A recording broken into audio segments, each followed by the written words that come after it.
presentar. Ya, estamos. Espera un poquito. ¿Cómo Bien. no? En primer lugar, bienvenidos y bienvenidas, muy buenas tardes a todos quienes nos acompañan hoy día, estudiantes, profesores, periodistas, profesores académicos de nuestra escuela y, por supuesto, nuestra invitada especial, ¿no? Quiero decirles que, aparte de darle la bienvenida, vamos a continuar durante esta tarde con el 8º seminario de didáctica específica. Y en esta oportunidad daremos paso a la charla que se denomina Polivalencia del material geométrico, a cargo de la profesora Marianela Flores González, ¿ya? Les cuento que la profesora Marianela es profesora de Educación General Básica de la Pontificia Universidad Católica de Chile, una excelente preparación. Normalmente en esa universidad se preocupan de hacer un muy buen trabajo. Luego tuvo un postítulo en Educación Matemática por la Universidad de Chile. Más adelante, siguiendo el estudio y el crecimiento profesional, saca su magíster en Educación por la Universidad Silva Enríquez. Silva Enríquez, ¿ya? Actualmente ella es jefa de la carrera de la Escuela de Pedagogía en Educación General Básica, Convención, que también tienen convención allá en la Universidad de Talca, en inglés, de dicha universidad que ya indiqué.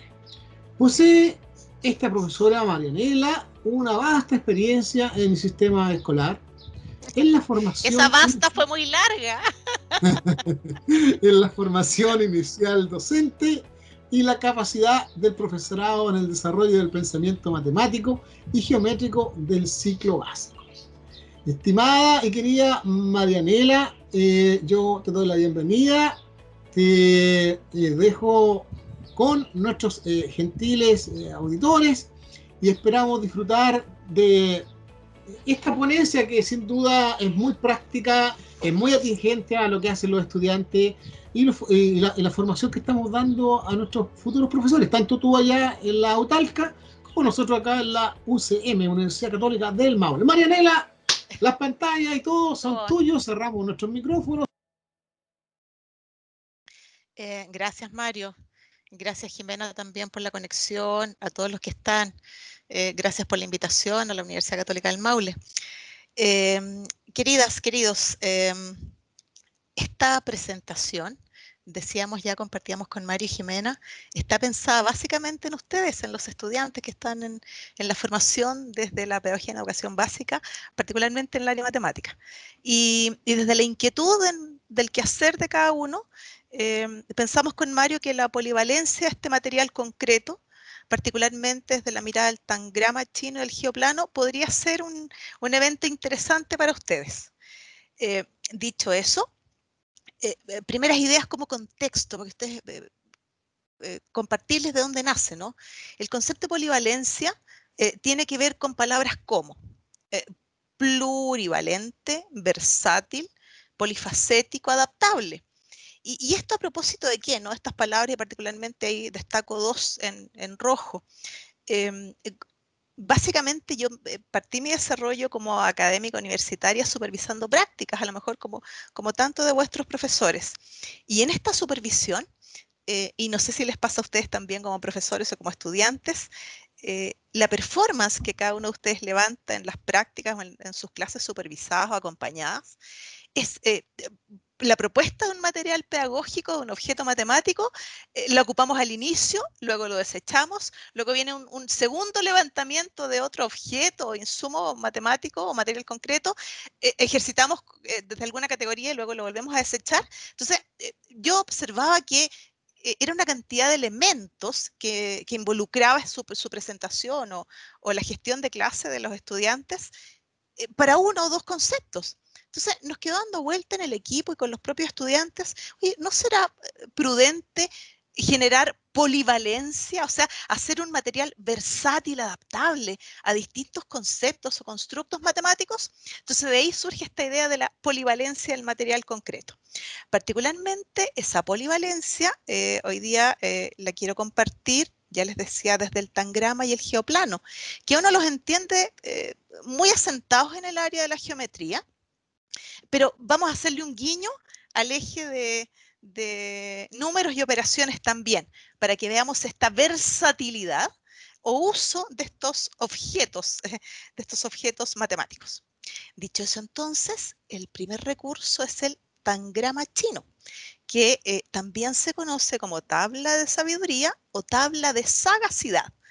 Tenemos que ser muy inquisidores, muy inquisitivos para encontrar las piezas en cuestión. Dice la historia que un emperador de la dinastía Tang mandó a un sirviente a buscar un objeto de alto valor para él, un mosaico de vidrio. Y este sirviente, una vez retornando a palacio, se tropieza y rompe el mosaico, muy valioso para el emperador, en 7 piezas. El sirviente, sumamente asustado, dice, ¿cómo voy a llegar con esta figura toda rota donde el emperador? Entonces, bueno, gestionemos rápidamente y armémoslo. Y en este armar, dice la historia que se genera o nace el concepto de tangrama y del Tang de esta dinastía Tang, ¿no?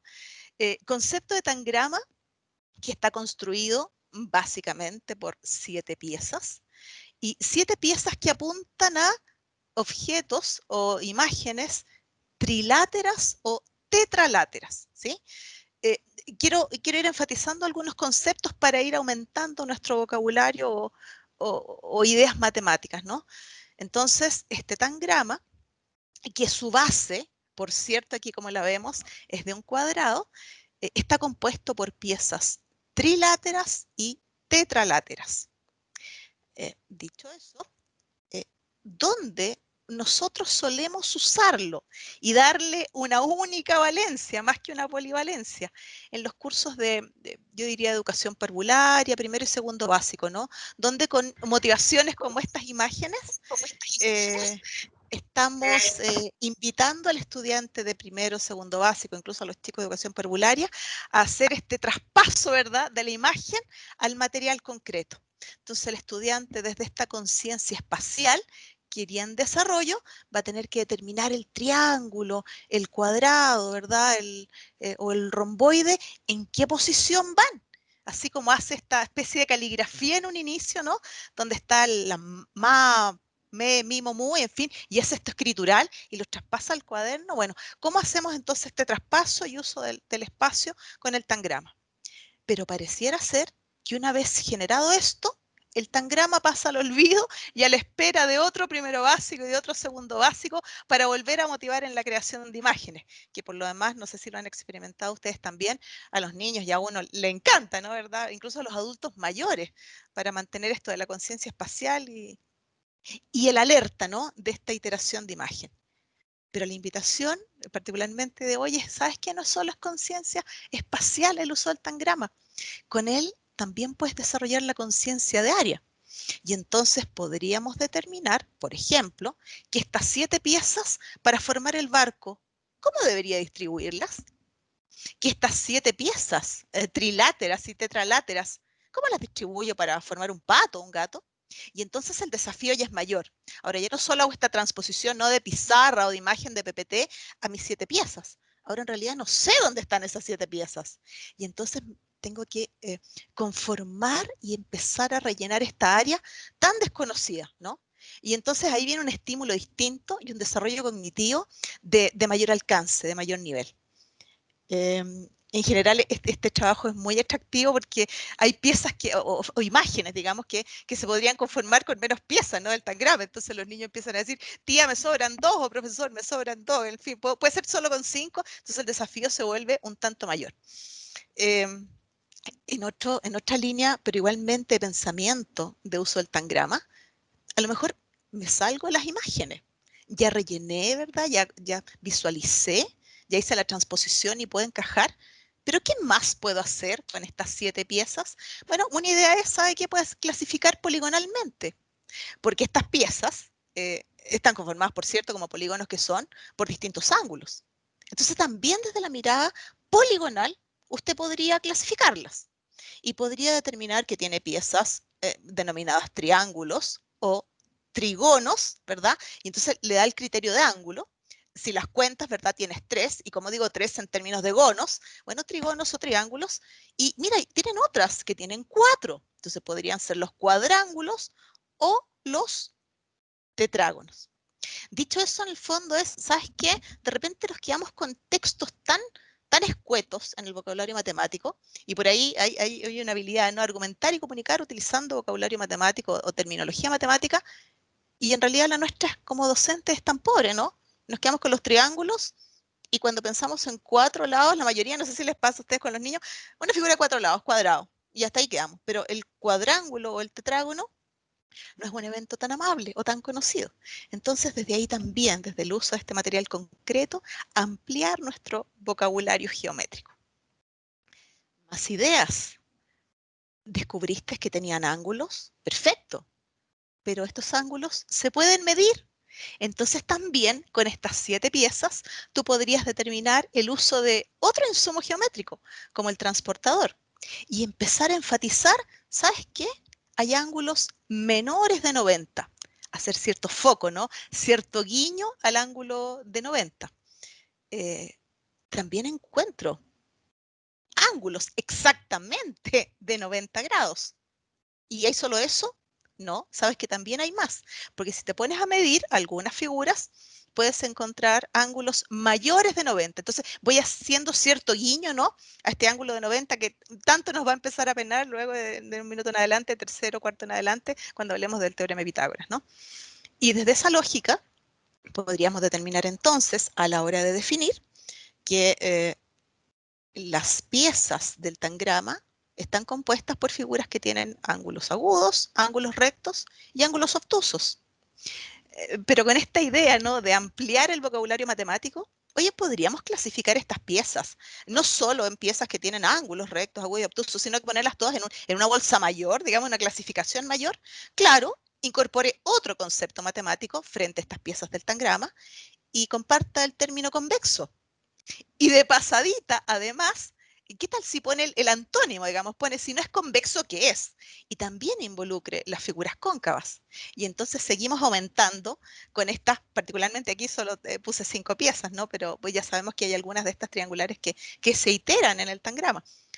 Pero miren dónde hemos transitado, ¿no? Desde la concepción espacial, desde la idea de área, desde la idea de los gonos y la medición de estos gonos, a términos como convexos y cóncavos, que en definitiva, ¿verdad? Estamos abonando el terreno para figuras posteriores, ¿no? Aparece otra idea desde la mirada angular también que suele ser interesante para nosotros, como el concepto de equiángulo. O sea, hay figuras que pueden tener todos sus ángulos de igual medida. Por cierto que sí. En el tangrama usted tiene una. Bueno, ¿y esa cómo la llamo? ¿Cómo la denomino? Desde la mirada angular, no desde la mirada del gono. Bueno, equiángulo. Y entonces también podría determinar desde ahí otra serie de elementos que ya a posteriori aparecerán para que también sean equiangulares, desde la mirada de las figuras regulares, quiero decir. ¿Se puede medir con el tangrama? Claro que también puede medir. Puede seguir avanzando, ¿verdad?, con estas medidas estandarizadas y puede darse cuenta que en el tangrama hay figuras regulares e irregulares. Desde la mirada, en particular en este slide de motivación, desde la mirada de la longitud de cada lado. Entonces podría determinar que, por ejemplo, el cuadrado usted lo puede clasificar como regular y el resto como figuras irregulares. ¿Qué más puede hacer en términos de medición? Si usted toma la regla, ¿verdad? Incorpora unidades de medida, estandarizadas particularmente. Bueno, puede determinar palabras como equilátero. ¿Hay figuras en el tangrama que sean equiláteras, o sea, que tengan lados de igual medida? Claro que sí, claro que las hay. Hay figuras isocélicas, o sea, que haya dos lados de igual medida en términos de triangularidad y una base distinta. Por supuesto que las hay, también las puede encontrar. ¿Se puede medir en una dimensión? Por cierto que sí, ¿verdad? Usted, si quiere, digo, la conciencia de perímetro, ¿no? Puedo rodear una de estas figuras con una cinta de un color determinado, de una lana de una longitud determinada, ¿verdad? Claro, y usted entonces puede encontrar el concepto de perímetro, porque estas figuras, ¿verdad?, tienen un contorno, tienen segmentos que las cierran. Yo quiero adornar, quiero poner luces de colores. Bueno, incorpore perímetro y también lo puede hacer. Entonces ya estamos encaminándonos, ¿verdad?, desde la medición de ángulo a la medición de lados. Por ejemplo, ¿qué más podemos hacer? ¿Podemos llegar a 2 dimensiones? Pues tú propones una dimensión, pero ¿podemos jugar con 2? Claro que sí. ¿Por qué? Claro que sí, digamos, yo me siento tan convencida de esto. Bueno, hace rato que veníamos un poco jugando, ¿no?, con los ángulos rectos y determinando la relevancia de ellos. Entonces, esta medición en 2D, ¿hacia dónde podría apuntar? Bueno, usted haga foco a este ángulo de 90 y vea que este ángulo de 90 queda sustentado, ¿verdad?, por segmentos tanto en la horizontal como en la vertical. Y que este elemento va a ser un dato no menor para usted cuando tenga que pensar en base y altura, por ejemplo. Y en el romboide pienso igual, claro, en el romboide usted piensa lo mismo, porque el concepto en el fondo que usted va a poder determinar es que a través de esta perpendicularidad, en este ángulo de 90, el concepto de base y altura se va a iterar de aquí en adelante o por el resto de nuestra vida matemática. Hay una actividad muy atractiva que la pongo ahí al final de este slide, dice sumatoria de las áreas de las 7 figuras, porque desde el ejercicio, como decía Mario, de la cantidad de tiempo que uno lleva, pocas veces y muy pocas veces, y hagan el juego, queridas, queridos, de medir el área de cada una de estas 7 piezas. Porque en el entendido que si mido cada una de estas áreas, yo tengo el área total, ¿verdad? Pero pocas veces esa sumatoria de las áreas individuales gestiona el área total. Eso es una condición casi sine qua non. Y eso, afortunadamente para nosotros, se presta para diálogos matemáticos maravillosos, como por ejemplo, la incerteza del instrumento de medición. Resulta que todos tenemos en la sala, ¿verdad?, reglas de 10, 20, 30 centímetros. Pero resulta que no todos los 10 centímetros tienen la misma longitud en términos de lana o hilo o de segmento. Entonces, hay ahí un tema de gradación bien interesante desde la mirada instrumental. Por otro lado, y en cursos ya mayores, uno podría determinar, oye, pero si esto viene con números fraccionarios, no viene con decimales. Entonces, ya me salgo del número natural, me voy al número racional, y en el fondo, ¿con cuántos decimales calculo? Y entonces uno podría terminar, ¿verdad?, con los décimos, te da cierto grado de acercamiento al área total, pero en realidad si involucro los centésimos, los milésimos o los 10 milésimos, mira cómo me voy acercando más. Entonces uno empieza a tomarle valor al mundo decimal también, desde la mirada del acercamiento a un valor mayor o total. Entonces, es bien atractivo esta idea de la sumatoria del área de las 7 piezas frente a un área total ideal, que como les cuento, pocas veces suele ser coincidente. En fin, pero ese era el guiño, ¿no?, que hacíamos hacia la geometría. Pero ahora, ¿qué tal si hacemos un pequeño bypass con este tangrama o tabla de la sabiduría? ¿Es posible sacarlo del eje de geometría y medición? Claro, es posible. ¿Es posible llevarlo al eje de números y operaciones? Por cierto que sí. ¿Desde qué mirada? Desde la mirada del número racional, particularmente concepción parte todo de la fracción. Entonces, veamos cómo es el juego, cuál podría ser la invitación para ustedes con sus estudiantes. Usted tiene 7 piezas y hay 2, como A y A', que son congruentes, que si las superponemos, ciertamente misma área, mismas dimensiones. Entonces, ¿qué parte del todo representarán estas piezas? Entonces uno invita a los estudiantes, a los niños, a tomar una de ellas, A o A', diagramarla sobre una goma eva o una cartulina de color, tantas veces como yo pueda tapar, ¿sí?, o cubrir mi tangrama. Y entonces los niños descubren que esta figura A o A' cubre 4 veces el tangrama. Por tanto, la figura B, la figura C, A y A', en realidad entonces a que corresponden del total del tangrama. Y ya vienen de haber pintado, ¿verdad?, en tercero o cuarto básico, una infinidad de veces, parte todo, los achurados, entonces claro, cada una corresponde a un cuarto. Y entonces desde ahí también podría determinar el concepto de parte todo en fracción y generar preguntas como, ok, de estas áreas que tú estás viendo acá, A y A' son las piezas oficiales, ¿no? Entonces, tengo un cuarto y un cuarto. Adición de fracciones. Adición de fracciones con igual denominador. Perfecto, un cuarto y un cuarto son 2 cuartos. mira, podemos simplificar, podemos reducir la fracción y podemos determinar en definitiva que haya prima termina siendo un medio del tangrama. Entonces, también se vuelve atractivo el diálogo y la conversación que desde ahí se puede generar. Y uno queda con cierto sabor a, ¿hay más de esto? Bueno, hay más y se los quiero ofrecer porque hay otras figuras que también son congruentes en el tangrama, ¿verdad? Que si las superpongo, igual medida, igual superficie. Y estas, en términos del todo, ¿qué fracción representarían? Y el mismo juego, queridos todos, superponga en goma eva, superponga en cartulina de color, diagrame, ¿verdad? Marque, corte y vaya colocando sobre su tangrama para ir por descubrimiento determinando qué fracción es esta A o esta A' del tangrama. De tal suerte que en la medida que superponemos al menos en una de estas figuras cuartas, mira, cabe 4 veces en un cuarto. Y ahí entonces uno podría determinar, ¿verdad? El valor de dicho elemento. Pero, ¿y mira, en el cuadrado y en el romboide? ¿Cuántas veces esta figura se puede superponer? Y mira que el área del cuadrado, claro, 2 veces puede ser este A, pero también en el romboide. Entonces, vamos descubriendo regularidades también ahí en términos matemáticos. Bueno, en definitiva, yo me apasiono mucho, perdonen si, si me alargo con algunas preguntas que casi son infantiles, pero me entretiene mucho, ¿no? Entonces, vamos descubriendo que finalmente esto termina siendo un 16avo, de estas A y estas A' del total del tangrama.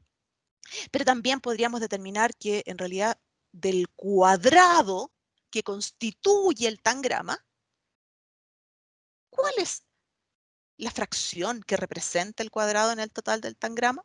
Entonces otra vez tengo adición de fracciones, simplificación, en fin, 2/16avos, en fin, un octavo, por ejemplo. Y entonces se vuelve un juego bastante atractivo desde ahí.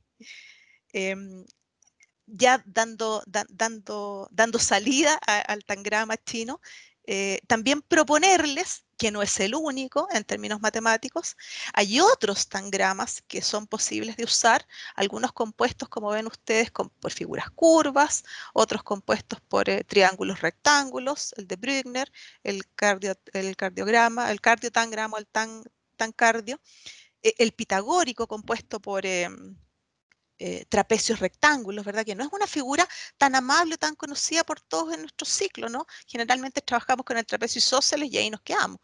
Y este otro, el de Fletcher, y ahí les coloco los nombres, compuestos por cuadrados, por 2 cuadrados en contraposición al tangrama chino. Entonces, ¿es el chino el único? No, tiene más, tiene particularidades de acuerdo para lo que usted necesite proponer como idea y de ahí busque esta polivalencia.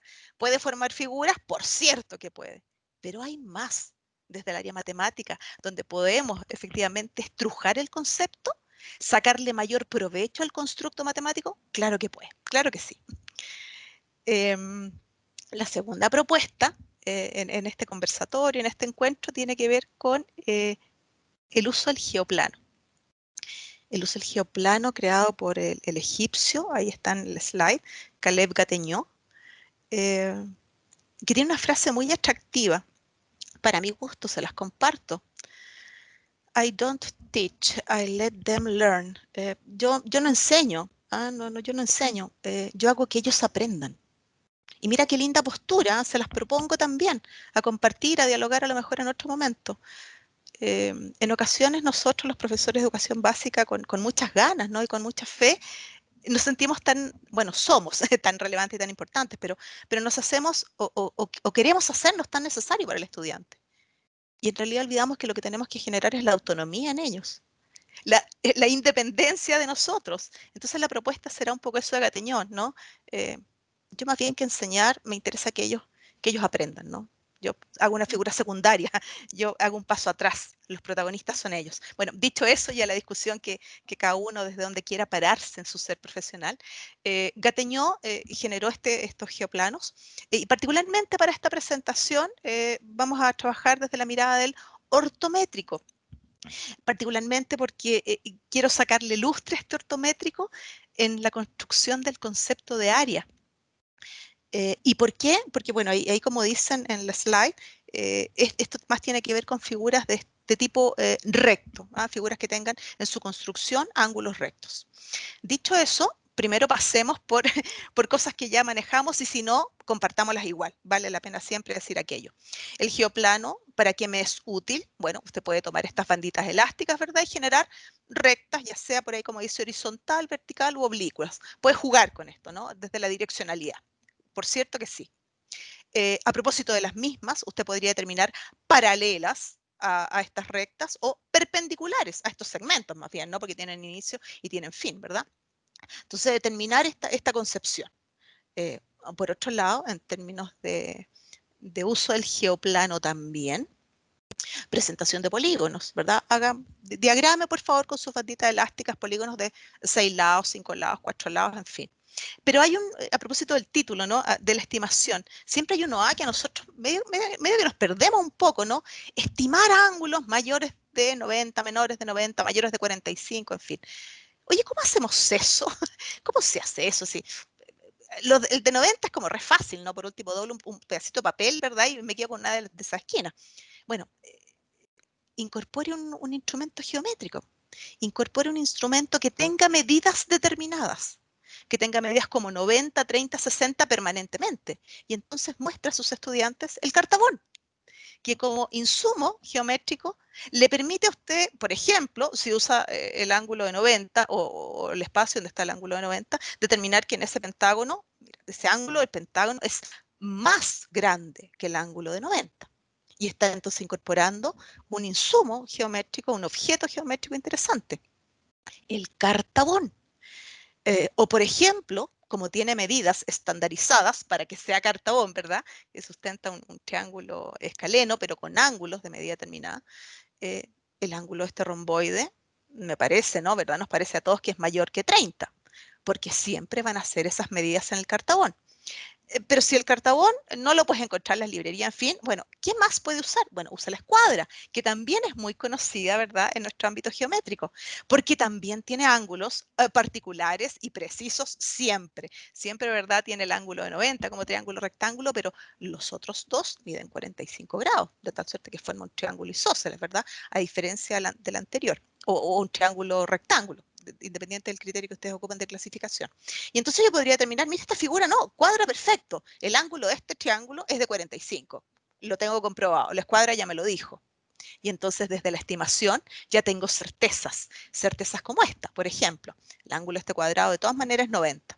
Y así, ¿no? Entonces estamos introduciendo a propósito del geoplano, de generar figuras con distintos lados número de ángulos o el número de lados, el uso de otro instrumento geométrico, cartabón y escuadra, por ejemplo.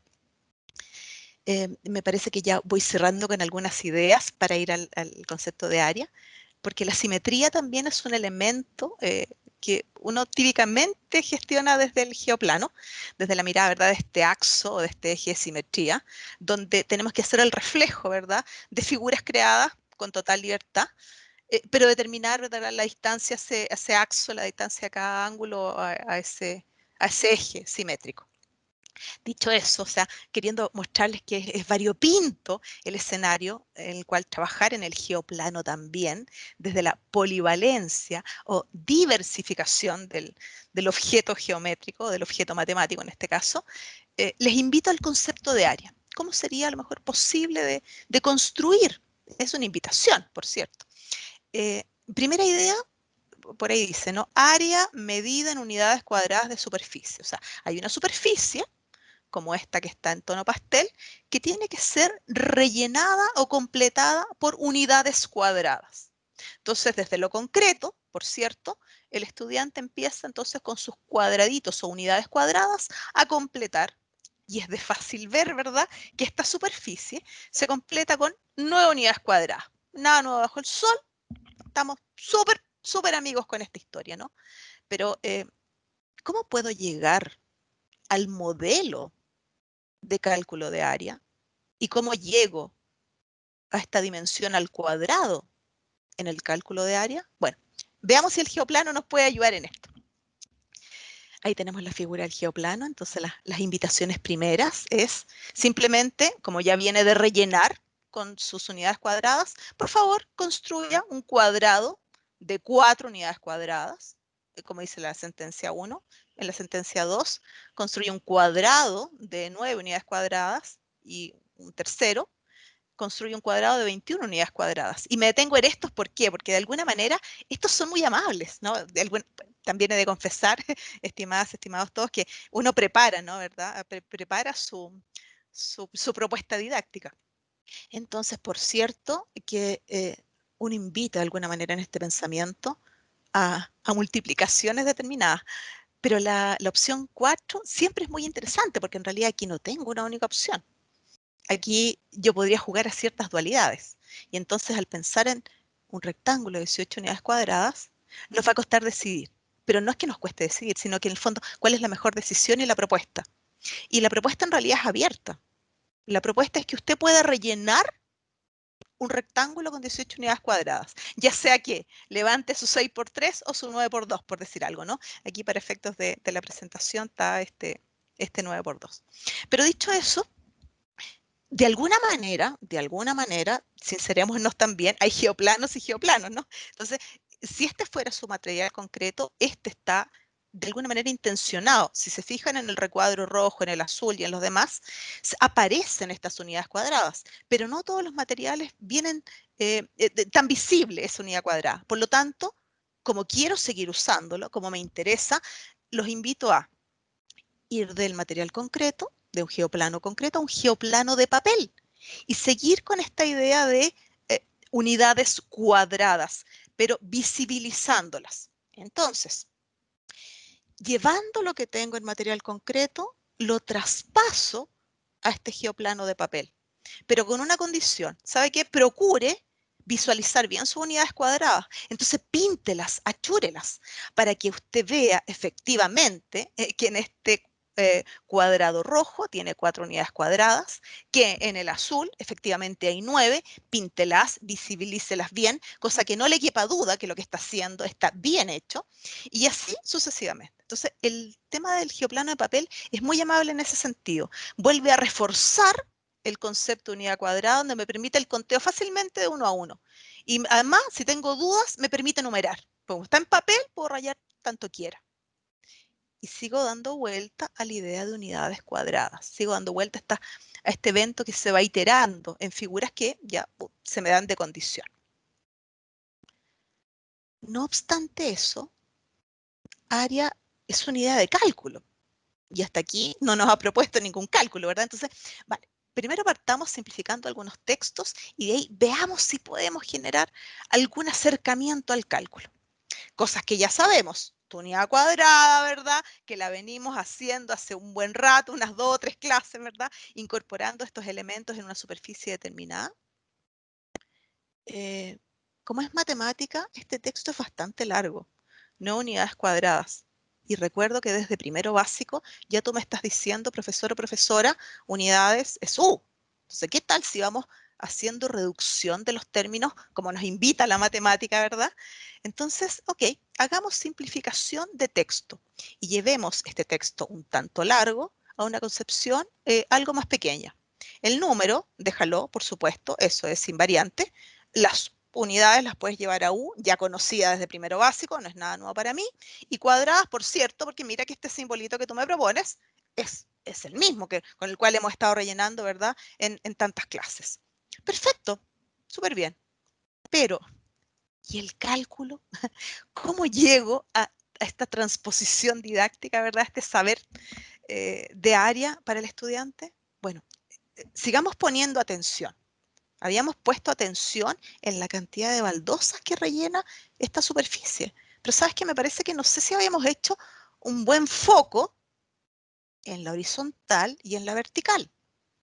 Porque si te fijas en la horizontal y en la vertical, cada trazo involucra un conteo de un numeral, ¿no? ¿Cuántos espacios tienes, tanto en la horizontal como en la vertical? Y el conteo es amable, el conteo es fácil. Claro, desde la horizontal yo puedo efectivamente ver y contar que tengo 3 espacios o 3 baldosas y desde la vertical también. Y entonces no impongo una fórmula, sino que impongo preguntas, ¿verdad? Dejen que ellos aprendan. Dejen que ellos aprendan. Oye, tengo 3 y 3, y eso es evidente. Tengo 9U, y eso también es evidente, ¿verdad? De nuestra primera sesión. Pero este 3 con 3, ¿cómo lo hago para que me dé 9? ¿Es un 3 más 3? ¿Verdad? ¿Qué algoritmo, qué operatoria coloco? ¿Es un 3 menos 3? ¿Es un 3 por 3? ¿Es un 3 dividido en 3? Y claro, como ya les contaba, ¿verdad? El secreto es que uno ocupa números amables, porque desde la sustracción no ocupo números que me lleven a los enteros, por ejemplo, o desde la división no ocupo términos numéricos que me lleven a números decimales. Entonces hay cierta preparación ahí también, ¿no? No la magia matemática, pero está la propuesta que cada profesor hace, ¿no? Entonces, claro, si te hago un 3 más 3, esto me da 6, por ningún lado me da 9, 3 menos 3, ¿no? En fin, y termino decidiendo en el colectivo que esto sin duda es una multiplicación. Entonces, para llegar a esta concepción del no conteo de 1 a 1, simplemente determinar desde la vertical y la horizontal, esto tiene que ser multiplicación. Para que funcione, tiene que ser multiplicación.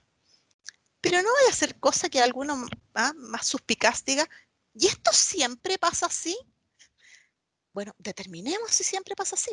No haya sido cosa que esta es casualidad, ¿verdad? Claro, puedes tener razón.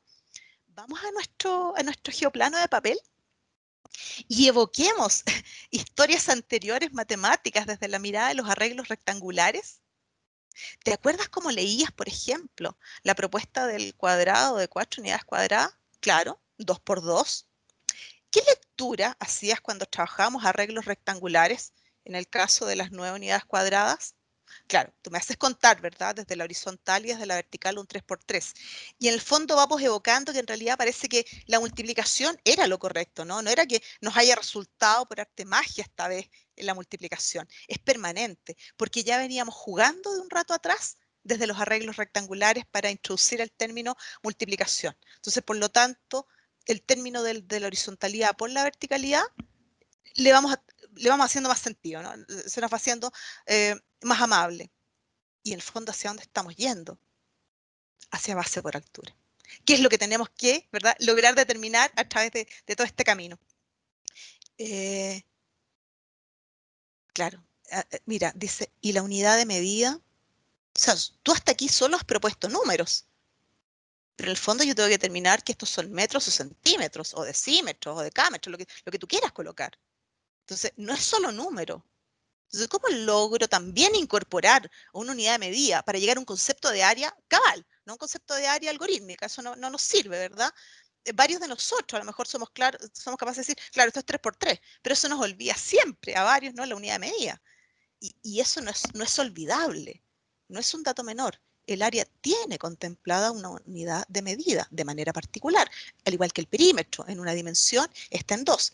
Entonces, bueno, determinemos que los números no andan solos por la vida, que particularmente usted esto lo puede medir con la regla y que particularmente esta regla está mensurada en centímetros. Así que por favor haga el traspaso indicando no solo el número, sino que la unidad de medida que acompaña esta terminología numérica.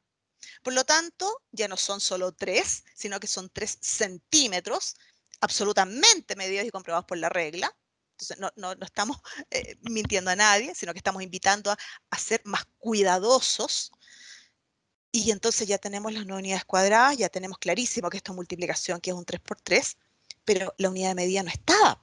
Entonces, hagámosla aparecer, hagámosla visible, hagámosla evidente al estudiante. Perfecto, hagámosla evidente. Entonces, desde la medición de la regla, tenemos que incorporarla. No es un dato menor en términos algorítmicos el concepto de centímetros, eh, pero en el resultado, ¿cómo la incorporo?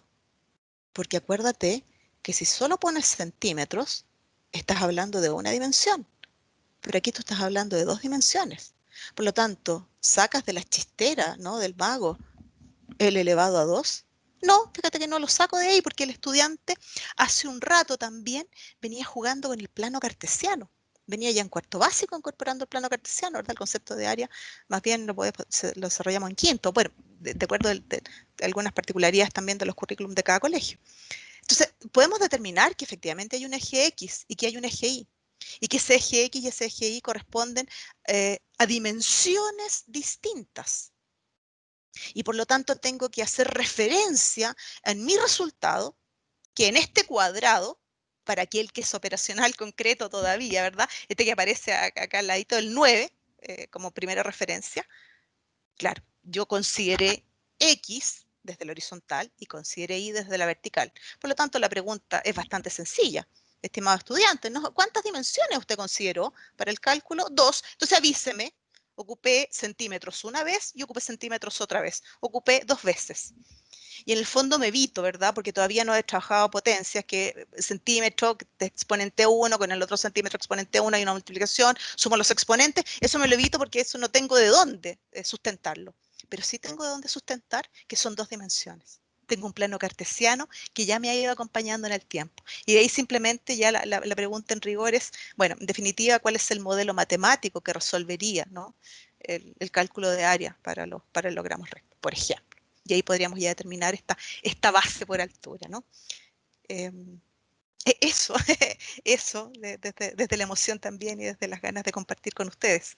Y no olvidar, así como últimos mensajes, a lo mejor, queridos todos, seguir incursionando desde la polivalencia, porque esta es una propuesta, este es un encuentro, ¿no? Desde el ejercicio, pero les invito también, mira, para motivarles, las barritas Cuisiniero, el ábaco, los bloques multibase, ¿no?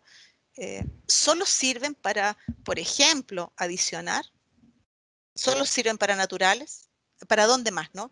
Entonces, investiguen, incursionen desde la polivalencia. Eso sería, queridos todos. Gracias. Gracias a ti, Marianela, por tu, para mí, hermosa, linda, entretenida eh, muestra, participación, ¿verdad? Es mi área y me apasiono con esto, vivo lo mismo que tú estás viviendo. Y aquí nosotros pudimos ver claramente, seguramente tú te diste cuenta en la mañana, cómo hay un trabajo didáctico desde el estudio, desde la didáctica formal, un tanto teórica, yo diría también, y cómo sirve aquello para aprender de lo que estamos haciendo. Pero también aquí aparece una didáctica desde la praxis, ¿no? Desde lo que uno va haciendo, conociendo. Yo hoy día invité especialmente a mis estudiantes precisamente por ello, porque son cosas que estamos viendo nosotros y va más allá de una teoría, va más allá del sustento didáctico de un teórico determinado, sino que va desde la didáctica de la intencionalidad que uno como profesor va poniendo, ¿ya? Así es que yo agradezco tu participación. Encantada, encantada. Dejo abierto un ratito de preguntas, Marianela, no te vayas todavía, tienes que responder, estás comprometida. Queridos estudiantes, profesores, académicos, visitas todas, tienen la oportunidad de preguntarle a la profesora Marianela lo que ustedes tienen, ¿ya? Así que no sé si hay alguien que quiere levantar la manito por ahí o encender su micrófono y hacer la pregunta. No hay ningún inconveniente en que así sea.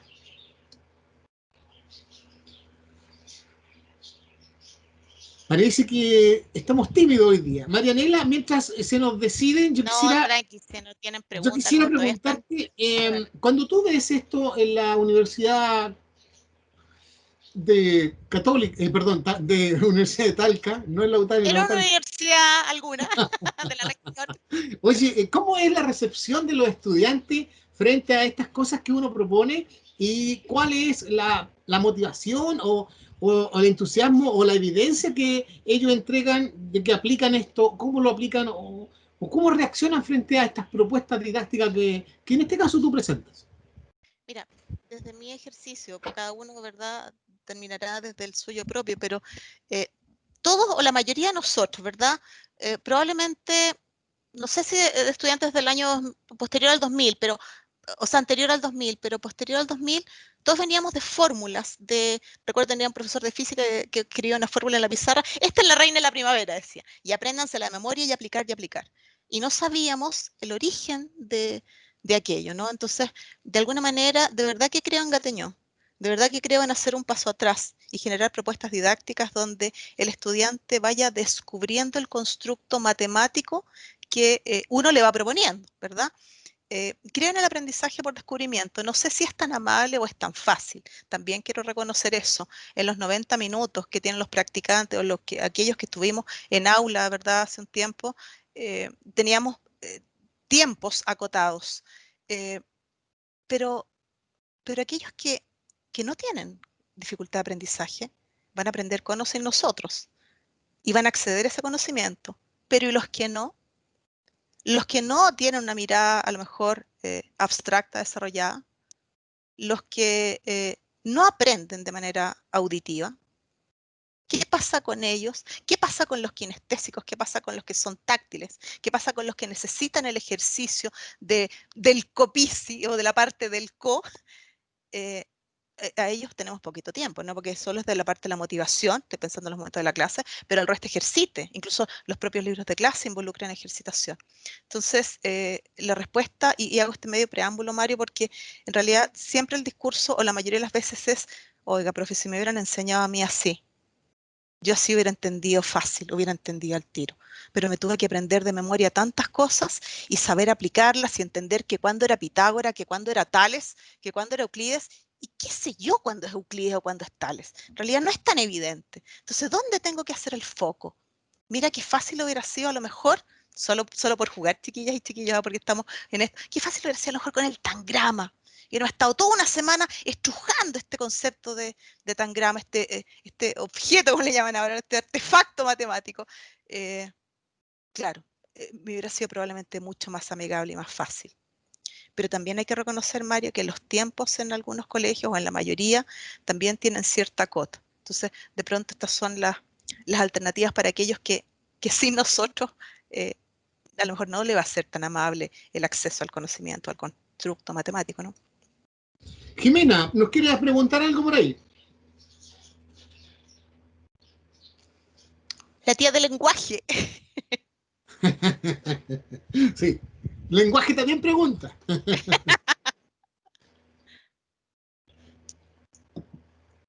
Jimena, no te escuchamos porque estás con micrófono cerrado. Perdón, ahora sí. Ahora sí. Sí, bueno, recordé unas viejas conversaciones que tenía con un muy querido amigo que es Eduardo Carrasco, con el que aprendí a apreciar las matemáticas, porque igual durante mi escolaridad no las aprecié, ¿ya? Y fue muy grato escuchar tu ponencia. Y quiero hacerte una pregunta. Mientras exponías, me pregunté por las preguntas, ¿ya? Porque pensé que para generar esa reflexión, ¿cierto? En los estudiantes, a medida que hacen las actividades, es muy necesaria la mediación de parte del docente o la docente, ¿ya? Y para esa mediación son importantísimas las preguntas que les vamos a hacer, ¿cierto? Para gatillar justamente esta reflexión, el El concepto, claro, pensamiento, que ¿no? queremos que gatille, matemático, claro. ¿no? ¿Ah?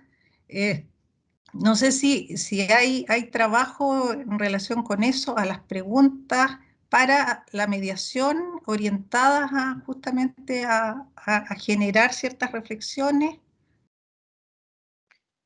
Jimé, desde la intencionalidad, la verdad es que yo soy un tanto papista, me confieso en eso también, ¿no? Desde la mirada de lo que podrían ser las preguntas generativas, ¿no? Para llevarlos al constructo donde nosotros estimamos pertinente. Cuando digo soy papista, en el fondo, de alguna manera, digo, el currículum, ¿por qué en ocasiones, ¿verdad? Según las mediciones estandarizadas, no se logra? Digo, el SIMSE siempre dice que estamos bajos en geometría o que estamos bajos en álgebra, patrones y álgebra, en fin. Y entonces yo me pregunto, ¿es que hacemos buena lectura del objetivo de aprendizaje? ¿Es que hacemos buena lectura de la habilidad? ¿O de la actitud en el fondo que queremos desarrollar en la clase? Entonces cuando digo que soy papista, Jim, es que las preguntas siempre nacen o van y vienen desde lo A. O sea, si lo A, por ejemplo, dice demostrar o dice reconocer, es que no le voy a pedir crear, por decir algo, ¿no? Entonces, estas preguntas generativas de cómo vienen, y que no sé, Jiménez, si contesto a tu inquietud, pero el método, desde mi ejercicio, por favor, chicas, chicos, todos, ¿no? Es, ok, ¿cuál es el constructo que tengo que desarrollar y cuál es la habilidad que debo desarrollar? ¿Qué me propone LOA? Y desde esa base, entonces, empiezo esta gestión de preguntas, aportando, por cierto, a ese elemento curricular, que si puedo avanzar en él, fantástico, que se lo puedo ampliar, fantástico. Pero después, ojo, no recordemos, digamos, y no es que trabajemos para el SIMS ni para Teams o PISA, pero recordemos que hay una evaluación que sí a los colegios les va a pasar la cuenta, que sí a nosotros nos puede pasar la cuenta también. Por tanto, seamos respetuosos del currículum. Si podemos ampliarlo, maravilloso, pero nuestro piso es lograrlo. Entonces, esas preguntas, esas decisiones pedagógicas que tomemos, que no sean fatuas, que sean sustentadas en lo que nosotros determinamos la tríada formativa, ¿no? OA, habilidad y actitud. Y de ahí me parece, solo me parece, Jimé, que las preguntas podrían ser algo más fáciles de acceder. No sé, Jimé, si apunto a la línea donde tú querías ir o necesitabas llegar. Sí, sí, pero insisto ahí con lo de si que se han hecho estudios de propuestas en esta línea, ¿no? De preguntas, de las preguntas matemáticas, no sé, así como puede haber en distintas áreas, pudiera ser preguntas para generar reflexión, ¿no? Vale, no hemos hecho una gestión, yo te diría que desde ahí. Más bien hemos abarcado desde la mirada del currículum y pensando, a lo mejor sí un piso, por decirte algo, ¿no? Desde el ejercicio, desde la matemática, más que probablemente desde la situación o cotidianeidad del evento matemático en la vida diaria del estudiante. Más bien las preguntas apuntaban directamente al concepto matemático en sí. Sí, ahora también un aporte al respecto, decir que dentro de las 4 habilidades, Jimena, que se contemplan para matemática, bueno, hay más, pero hay 4 que están asociadas a matemática. Yo discrepo de aquello, yo no discrepo de que hayan 4 habilidades para matemática y no otras, o sea, perfectamente podemos tomar otras habilidades. Pero bueno, el programa trae 4 y una de ellas es comunicar y argumentar. Argumentar y comunicar. Y por lo tanto los niños ahí tienen una amplia oportunidad de refutar también, de preguntar cuando ellos explican el resultado de algo, ¿verdad? Y por lo tanto hay también una generación de preguntas espontáneas de los propios chiquillos, ¿ya? Y yo creo que aquí hay una riqueza enorme. Yo la verdad es que, Jimena, quiero decir, y a todos los que nos acompañan, que particularmente a lo mejor se está dando en este seminario, también se da en otro, pero yo diría que en este se está dando fuertemente, la diferencia entre un aporte interesantísimo, valiosísimo, que tiene que ver la didáctica con la didáctica basada derechamente en lo que tiene que ver con toda la teoría y los aportes que hay en cada una de nuestras áreas. Pero también está la didáctica práctica, que es lo que vamos haciendo en el día a día y esto que tú planteabas en un principio, Marianela, en la cual uno va descubriendo algunas cosas, ¿no? Por ejemplo, yo sé que hoy día postulamos y queremos ver cómo hay una igualdad de género en muchos aspectos, pero sin embargo, aun cuando no deseamos aquello, no podemos desconocer que hay algunas pequeñas diferencias, ¿no?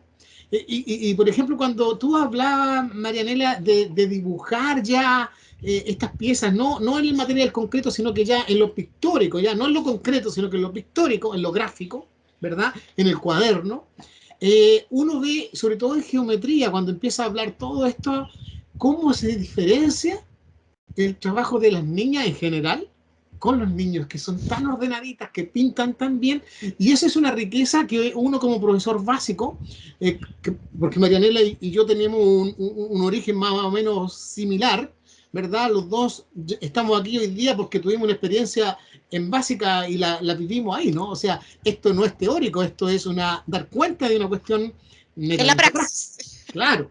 Entonces, Marianela, una pequeña pregunta al respecto.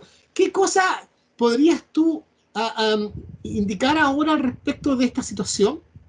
Con respecto a algo, no pensando en el estudiante universitario, ¿qué recuerdos tienes de la reacción de los niños y niñas de enseñanza básica cuando tú veías esto? ¿Cuál era la reacción? ¿Cuál era La experiencia que tú puedes contar a nuestros chiquillos para que sepan con qué se van a encontrar, ¿te fijas? ¿Cómo van a actuar el niño de tercero, Sí. de segundo básico, de cuarto básico cuando le presentemos este material? Mira, en general, el niño es inquieto por naturaleza, ¿verdad? Eso es conocido por todos los que hemos estado en terreno. Primera idea. Entonces, esa inquietud, ¿cuándo baja o cuándo merma, para mi gusto, y cuándo se vuelve un diálogo más matemático? Cuando no lo hago en soledad, cuando lo hago de manera gregaria, por ejemplo.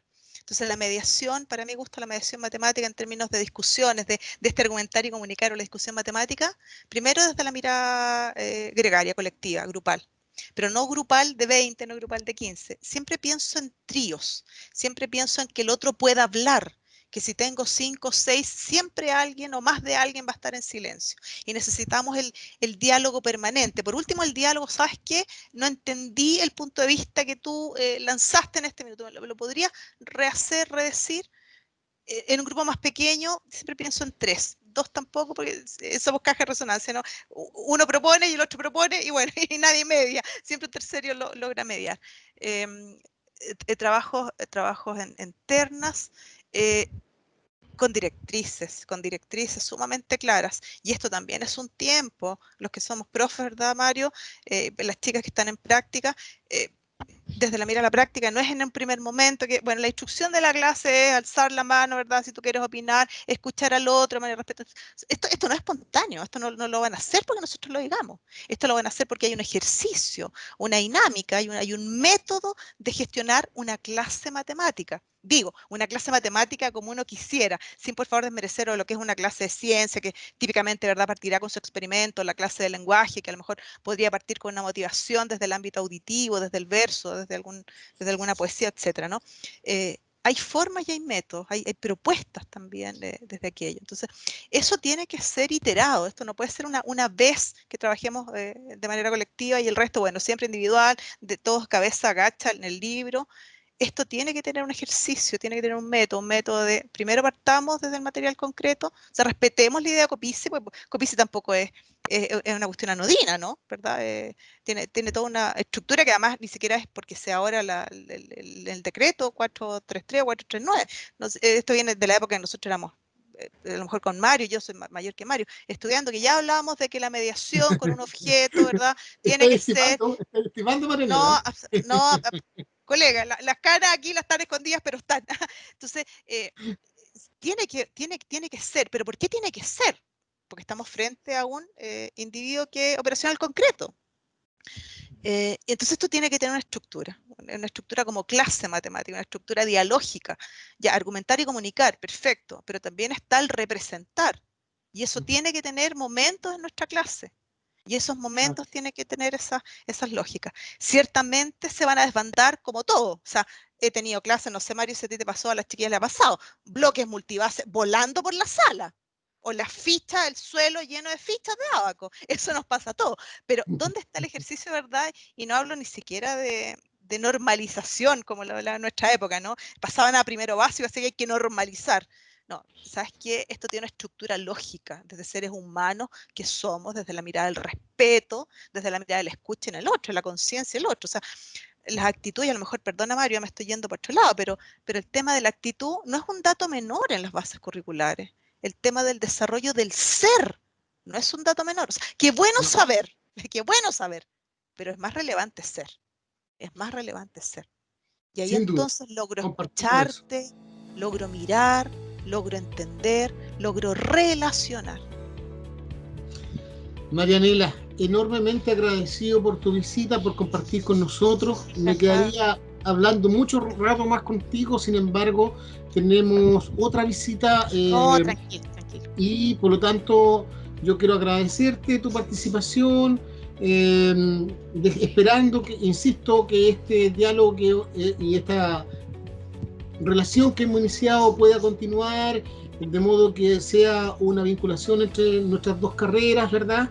siéntate bienvenida, ya conversaste con Jimena, podemos hacer alguna relación en lenguaje, también podemos hacer en historia, porque yo creo que la educación la hacemos todo y todos estamos luchando por lograr formar profesores buenos para que atiendan a los niños y niñas de nuestro país. Y en eso tenemos que ayudarnos, incluso entre universidades. Y yo te invito que como directora de la carrera o jefa de carrera, como allá le llaman, mantenga siempre en el contacto con nosotros, conmigo o con el quien ocupe este cargo, porque yo creo que es la manera de crecer.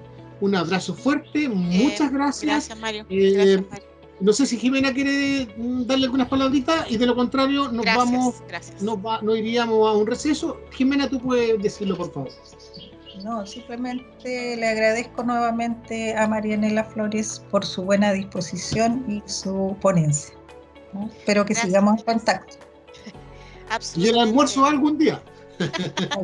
Oye, yo solo un detalle, chiquillos, pequeñito, porque sé que ya nos tenemos que ir, pero para las estudiantes el compromiso docente, porque puede estar Jimena con mucha energía, Mario con mucha energía, pero si ustedes no la tienen o no tienen esa ganas de ser profesional de la educación, la magia tampoco la vamos a hacer nosotros. Así que mucho compromiso, mucho ánimo, queridas colegas o futuras colegas. Adelante. Muchas gracias. Jimena, chao. ¿A qué hora volvemos? Sí, a las 4:20.